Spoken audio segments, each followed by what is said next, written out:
Sebenarnya kebas kelayangan itu ada hubungannya juga dengan asam lambung GERD, tapi yang paling utama itu pemicunya adalah dari faktor pikiran, kemudian pola makan, ya.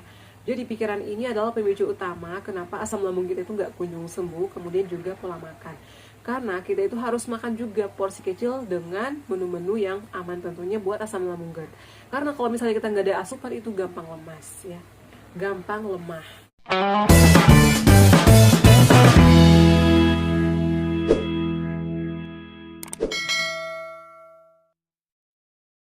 Assalamualaikum warahmatullahi wabarakatuh. Halo semuanya, selamat datang kembali di channel aku, Adeva dan Bunda. Apa kabarnya nih? Semoga semuanya sehat selalu ya, dan juga puasanya lancar.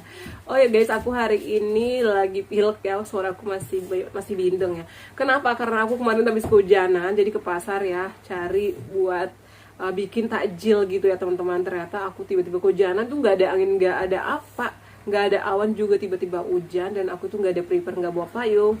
Aku tuh gak pakai apa-apa, makanya aku langsung kehujanan. Nyampe di rumah padahal udah mandi ya, langsung mandi keramas.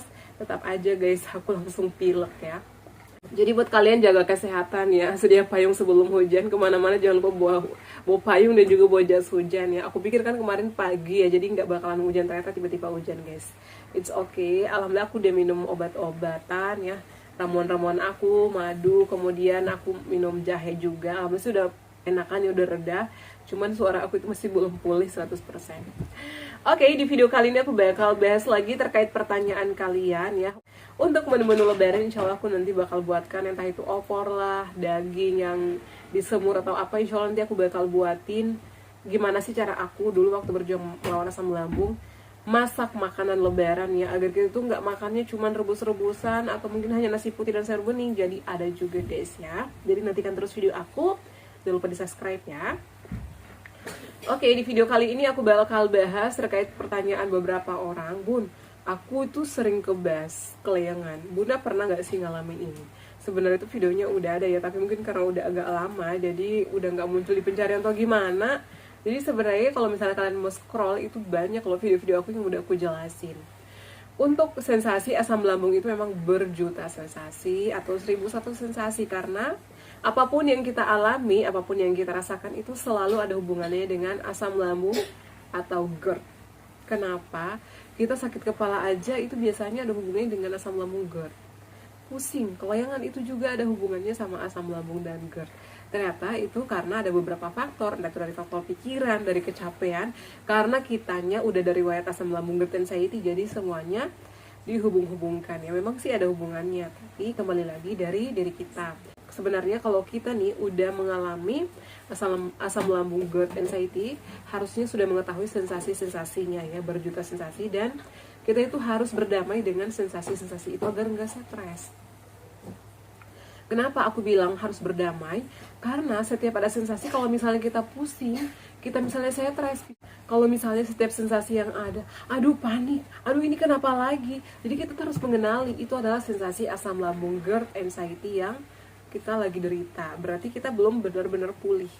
Kalau misalnya udah merasa baikan nih 1 minggu, makan lagi sembarangan, begadang lagi, kehujanan lagi misalnya, telat makan lagi, pasti nanti bakal kambuh lagi. Karena asam lambung GERD anxiety itu sulit banget penyembuhan, tapi gampang kambuhnya.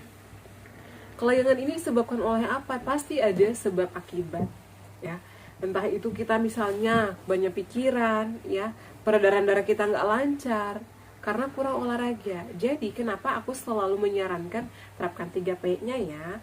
3P ini bukan hanya namanya aja 3P, jadi harus diterapkan. 3P ini adalah pola pikir, pola makan, pola hidup sehat, disertai dengan olahraga yang teratur. Nah, bagaimana sih kita mengatur pola makan? Pada saat itu ya, aku itu menjaga pola makan karena aku tuh gastritis, dikit-dikit sendawa, dikit-dikit ngap, dikit-dikit cemas, karena aku juga anxiety. Jadi kalau bisa, buatlah jadwal makan kalian. Kemarin ada yang minta jadwal, Bun tolong dong share jadwal makan Bunda pada saat itu.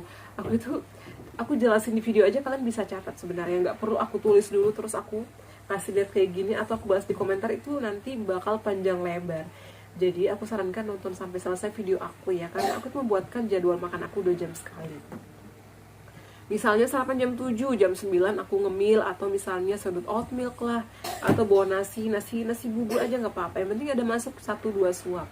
Kemudian setelah jam 9, jam 11, jam 1 makan nasi, kemudian makan lagi nanti jam 3, jam 5, dan makan terakhir itu adalah jam 7 atau setengah 7 malam. Makan 2 jam sekali. Menu perhatikan, hindari dulu yang gurih-gurih, yang pedas, yang asam, yang kecut, dan yang pedas. Pokoknya yang soda, yang kafein, itu adalah pantangan asam lambung dan juga GERD. Jadi kalau menghindari ini bukan berarti kita nggak boleh makan enak. Kan aku udah share dong ya, untuk video-video menu-menu aku itu yang cocok sama aku. Tapi kalau misalnya kalian udah nyobain nih menu aku tapi nggak cocok, jangan dipaksakan, karena menu-menu itu adalah tergantung dari kondisi lambung masing-masing. Cocok sama aku belum tentu cocok sama kalian ya. Aku hanya share berdasarkan pengalaman aku, berdasarkan menu-menu yang aku buat, dan sampai saat ini aku pun masih menjaga pola makan ya. 3P-nya aku masih terapkan karena aku trauma. Kemudian selain pola makan, kita itu wajib banget menjaga pola pikir. Kenapa? Kalau pola pikirnya udah aneh-aneh, itu pikiran itu adalah pemicu utama dari segala macam penyakit ya. Dari asam lambung lah, misalnya hipertensi lah ya. Kemudian jantung lah, itu semuanya dari pikiran. Jadi kita tuh wajib banget mengelola pikiran. Di bawah enjoy aja, di bawah happy aja. Nggak usah dikit-dikit dipikirin, nggak usah dikit-dikit baperan. Aku juga dulu baperan ya, kalian tahu aku tuh dikit-dikit nangis, dikit-dikit takut, dikit-dikit cemas, dikit-dikit dipikirin. Ya nggak enakan banget sama orang. Tapi lama-lama merusak badan aku sendiri. Jadi dari situ aku merubah semua pemikiran aku lah ya, merubah 360 derajat. Dari situlah aku mulai cuek akan sesuatu. Cuek itu bukan kita nggak peduli ya. Jadi ada hal-hal yang kita harus peduli, ada hal-hal yang kita nggak harus peduli. Jadi kalau misalnya nggak ada hubungannya sama kita, ngapain dipikirin ya? Toh orang lain belum tentu mikirin kita. Aku sih kayak gitu ya sekarang. Aku tuh cuek sejak aku kenal asam lambung, GERD, anxiety ya. Jadi mungkin ada perubahan dari dalam diri aku, karena memang kita tuh nggak boleh dikit-dikit baperan. Jadi orang yang berlebihan itu nggak bakalan disukai sama Allah, dan itu nggak bagus juga buat kesehatan kita.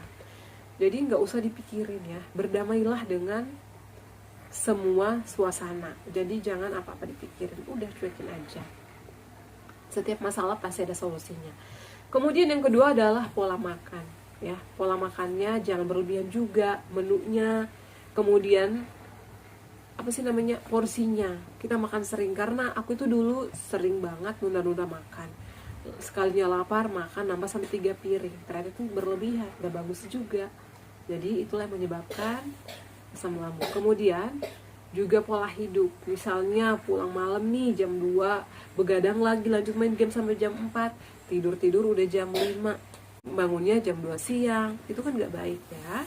Kemudian kalau masih kalian udah menerapkan semuanya tapi masih kelayangan, masih kebas, berarti biasanya itu tensi kita yang rendah. Kalian bisa cek. Biasa juga dari vertigo. Kemudian peredaran darah kita nggak lancar. Dengan cara apa bun? Agar lancar. Jadi aku juga menyarankan kalian konsumsi vitamin. Untuk vitamin boleh minta resep dari dokter. Bisa juga konsumsi vitamin yang aman buat kita ya, seperti vitamin B kompleks. Kemudian Neurobion Forte yang warna pink itu aman. Dan aku masih konsumsi jangka panjang. Kalau misalnya konsumsinya pagi, berarti harus pagi terus. Tapi biasanya nih, pribadi aku konsumsinya di malam hari. Jadi setelah makan, aku konsumsi Neurobion. Setelah itu tidur. Jadi pada saat bangun itu, badan enakan dan siap beraktivitas lagi. Konsumsi itu sekali sehari setelah makannya, agar nggak ada sensasi-sensasi di lambung. Jadi kalau kalian mau minum vitamin apapun, mau vitamin A, vitamin B, vitamin C, vitamin D, itu boleh aja sih kata dokter, tapi konsumsi itu setelah makan ya. Kemudian kalau misalnya udah konsumsi vitamin, olahraga juga agar peredaran darah kita juga lancar ya. Olahraga itu bisa menumbuhkan semangat berkali-kali lipat loh ya. Kita aja kalau lemas, habis keringatan, habis kena panas, itu nanti bisa mengeluarkan keringat, jadi kita lebih fresh ya. Aku sih pengalaman pribadi kayak gitu ya. Kemudian selain itu juga jangan kecapean, jangan begadang, seperti yang aku jelaskan. Pokoknya atur pola hidupnya.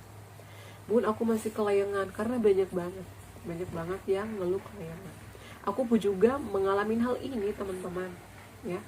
aku ngalamin hal ini, tapi setelah aku terapkan saran-saran dari dokter, aku minum vitamin, aku minum obat lambung yang diresepkan dokter, kemudian aku tidurnya cukup, makannya teratur, aku olahraga, alhamdulillah sembuh kok ya. Kalian juga bisa, nggak ada yang nggak mungkin. Semua penyakit itu pasti ada obatnya, dan kalian nggak usah takut, kalian itu nggak sendirian, banyak yang ngalamin hal ini ya. Jadi nggak usah negative thinking, pokoknya harus positive thinking. Kalian bisa refreshing ya, bisa ke tempat-tempat yang kalian senangi, bisa melakukan hobi-hobi yang kalian sukai ya, atau hal-hal yang kalian sukai atau hobi kalian. Seperti itu sih kalau misalnya masih kelayangan, masih kebas ya. Dan juga kita harus minum, perbanyak minum air hangat ya, air putih. Jadi makan sering agar kita nggak lemas, karena kalau misalnya kita nggak ada nutrisi, nggak ada asupan yang masuk, kita gampang capek, gampang lemah, karena kita nggak ada isi perut, nggak ada nutrisi, nggak ada gizinya. Jadi kita juga harus makan. Seperti itu ya teman-teman. Semoga bermanfaat share aku kali ini, dan kalian juga lekas sembuh. Aku pengen dengar lagi, aku udah sembuh bun dari asam lambung GERD.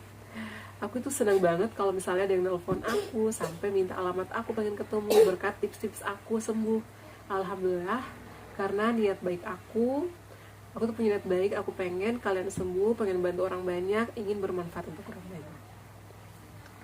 Oke ya teman-teman, semoga bermanfaat video-video aku. Jangan lupa untuk terus dukung channel aku Adeva dan Bunda dengan cara like, comment, share, dan subscribe.